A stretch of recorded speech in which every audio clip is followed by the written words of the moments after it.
nosso objetivo com esse trabalho interdisciplinar é trazer uma reflexão sobre a deficiência intelectual. É algo que, historicamente, desde lá da pré-história até hoje, as pessoas sempre tiveram que decidir qual atitude adotar em relação aos membros mais vulneráveis que precisavam de ajuda da comunidade para obter ali o alimento, o abrigo, a segurança, tais como as crianças, velhos e também as pessoas com deficiência. Segundo Silva, no Antigo Testamento o nanismo era bastante comum e os anões aparecem em muitas obras de arte como trabalhadores e como membros participativos da comunidade. Eles são representados com fidelidade, com corpos musculosos, cabeça de tamanho normal, membros curtos, pernas arqueadas, algumas vezes corcundas. Os anões, eles não eram marginalizados e nem desprezados, né? Isso o Silva traz falando sobre essa questão da deficiência, né? Mais na questão física do que intelectual. Mas já na Idade Média, de acordo com Silva, graças à ascendência do cristianismo e os seus preceitos de caridade ao próximo, aí são criados os primeiros hospitais para viajantes, doentes, loucos, pobres e deficientes. Segundo esse autor, o primeiro hospital cristão que se tem notícia foi aquele criado por João Basílio, o Grande, em 329 a 379. E ele foi construído às portas de Cesareia, na Capadócia, hoje na Turquia, né? Isso no ano 375. Conhecido pela genérica e famosa designação, né, de Xenodoquim, o termo muito utilizado naquelas épocas durante toda a Idade Média e que acabou sendo aceito por designar abrigo para doentes, quando na verdade, pela derivação do grego, significa abrigo para estrangeiros. Com o início do século XV até o fim do século XVI, a revolução científica afeta todos os campos do conhecimento com o avanço da medicina. A deficiência também recebeu um tratamento técnico-científico. É importante a gente trazer esse aspecto histórico para a gente entender o porquê essa reflexão é necessária para os dias de hoje. Aonde nasceu e aonde estão arraigados os pensamentos que nós nutrimos ainda hoje e os tabus que a gente precisa desfazer. Então, quando a gente traz o pensamento de Nalim, ao se desenvolver o âmago do assistencialismo, essa atenção adquire agora um caráter caritativo, que permanece até o dia de hoje, implícita ou explicitamente na base da maioria dos serviços voltados aos deficientes. No início do século XX, os centros para habilitação para pessoas com deficiência surgiram e perduraram com seu auge na década de 60 e 70. Eram instituições fortemente baseadas na disciplina, ou seja, calcadas no modelo médico da deficiência e no discurso científico tido como verdade absoluta que desqualifica todas as outras falas e todos os outros conhecimentos tidos como não científicos.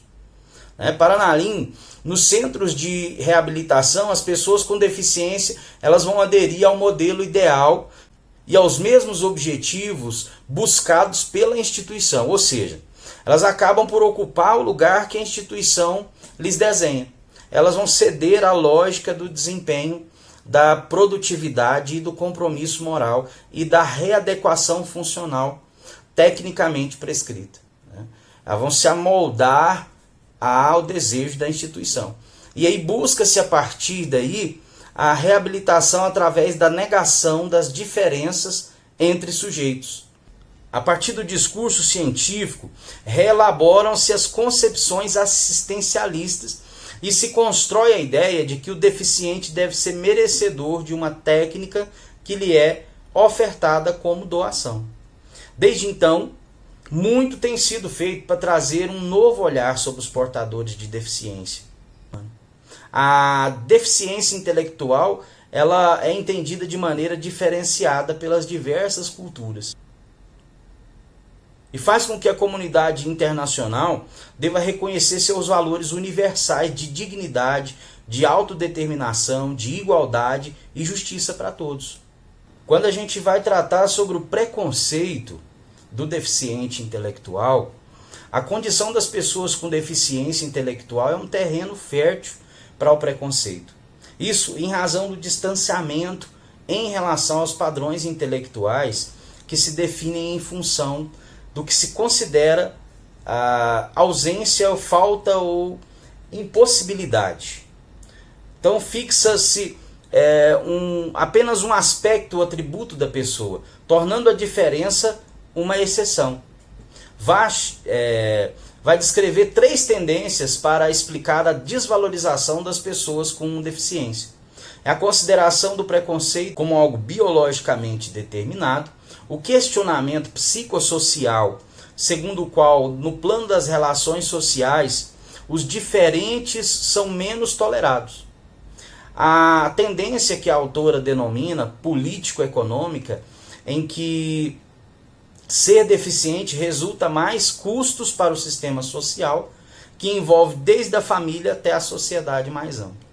Apesar dessa disseminação das políticas, das ações afirmativas em prol dos direitos de pessoas com deficiência, essas encontram inúmeras barreiras para a efetiva inclusão educacional e social.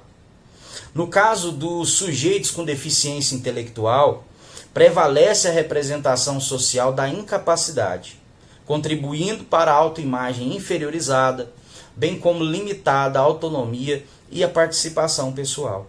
Não há dúvida de que nas últimas décadas vem ocorrendo uma evolução política, uma evolução conceitual e social, no reconhecimento dos direitos e possibilidades de participação social dessas pessoas com deficiência. O movimento de inclusão escolar, apesar de todas as contradições e barreiras, ele vem efetivando a escolarização no sistema comum de ensino de estudantes com deficiência intelectual na educação básica e até mesmo no ensino superior. Também vem abrindo maiores possibilidades para sua inclusão no mundo do trabalho e em outros espaços sociais. É ainda nessa realidade sociocultural estigmatizante que as pessoas com deficiência constroem sua identidade e assumem seu lugar no mundo nas diferentes fases da vida. Esse processo de socialização estereotipada reflete frequentemente em uma autoimagem depreciativa, na medida em que o indivíduo acaba se identificando com o papel que lhe foi otorgado. Consciente ou inconscientemente, ele passa a ver a si próprio como se fosse nada além de um deficiente. E é assim tratado pelos demais, inclusive na sua família.